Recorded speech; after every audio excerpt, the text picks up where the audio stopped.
Ann Coulter, here she is.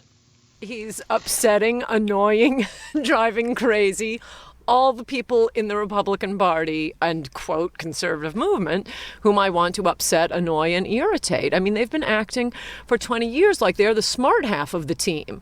No, they have completely betrayed the American voter, completely. Americans don't want immigration. They don't want any more. Why can't we have a home? Everybody else can have a home. You see, National Geographic and, the indigenous people, and they love their home. I'm going home. No, we're the only people on earth who aren't allowed to have a home. But you're a country of immigrants. We are not. If someone had said that about Jewish immigration into New York a century ago, would you have approved of it? Again. That's like 2% of the population. Well, in fact, that's like 2% of the population. That did not overwhelm our culture. Yeah, we take immigrants, but we have pauses every once in a while. We're being overwhelmed. You've been out here in California. You go to neighborhoods, people aren't speaking English. So we're at what you see as the central issue of this campaign, namely immigration. Now, 100%. How long do you think it would take to build a 30, 40, 50-foot wall along 2,000 miles of American terrain?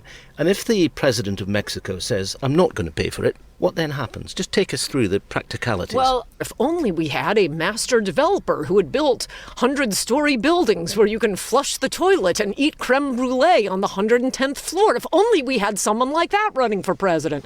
And by the way, who cares if Mexico pays for it? But you bet they're going to pay for it. Why should they? Why should they? Because he's right. They have been sending rapists, drug dealers. I mean, this entire heroin problem, which is a huge problem in America right now. It's sickening, the number of people who are dying from overdoses and just wrecked lives, wrecked communities, wrecked states. That is 100% a problem of having Mexico on our border. Immigration is the issue the voters have been defied on for 20 years. I mean, both Republicans and Democrats have tried to slip through amnesties 3 times in the past 10 years. It got shut down by the American people calling in and shutting down the switchboards. How many times do we have to tell them we don't want amnesty?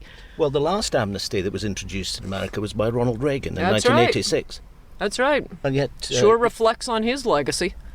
At least he only made the mistake once. These other Republicans want to keep making the exact same mistake. Half the Republicans running for president gave illegal aliens in-state tuition or driver's licenses. It's madness. No. But the main point of what Trump is doing, it's putting Americans first. Not the rich, not the Wall Street, not the corporations. And Trump is the only one speaking for Americans on the bad trade deals, on immigration, on putting America first and not continuing to pay for NATO. Do you think it's a dangerous world or not? Do you think Putin is dangerous? Yes, but I care about keeping it safe here. I don't care about what happens to the Ukraine any more than I think Russia should care what we do to illegals here in Texas. I have an idea. Good luck to the rest of the world, but let's keep America safe. What's the rationale for saying all Muslims should be banned from the United States? The rationale is 9/11, Fort Hood, Boston Marathon, San Bernardino Community Center, any number of other terrorist acts. And when they're not, I haven't finished, I'm still answering. When they're not committing terrorism, flying planes into our skyscrapers and shooting up innocent civilians, what are they? What good are they? They're on welfare. They're committing small petty crimes. They are completely ripping off the government. Every person, no, it doesn't have to be everyone, but most of them. You're saying that everyone who is born and raised in Islam no, it's not everyone. and who practices that religion should be considered. Well, why do we don't need any of them. Frankly, we don't need the British. I don't know why we're blocking the British and letting in Somalis who go to Minnesota, and 90% are on welfare. Most don't have jobs. The crime rate's gone through the roof. They can't afford to pay for their own people. I don't think we need the British to come in. But if we gotta let somebody in, I know. How about people who speak our language and won't immediately go on welfare, and some percentage of whom will commit terrorist acts?